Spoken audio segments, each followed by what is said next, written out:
လုံးကပညာရရရပေါ့ဒီမှာအာလူးကြော်ကလေးတွေအာလူးကြော်ထားတယ်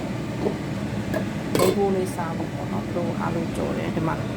ပဲပြားကြော်တယ်ပဲပြားကြော်အမဲကိုတို့ခိုးလုံးမယ်ပေါ့နော်ဒီလေးဆက်ပြီးတော့တို့ခိုးလေးစားပါမယ်ရှင်ပြီးတော့ငါတလောက်ပြီးချက်ပါတယ်စားကြပါဦးရှင်ငါတလောက်ရှောက်ရဖြစ်ချင်ရမွေးလာတလောက်လေးနဲ့အခုတော့တို့ခိုးစားပါမယ်အာလူးလေးကြော်ထားတာမှကျွတ်ရွာအာလူးကြော်ပဲပြားကြော်ဒါက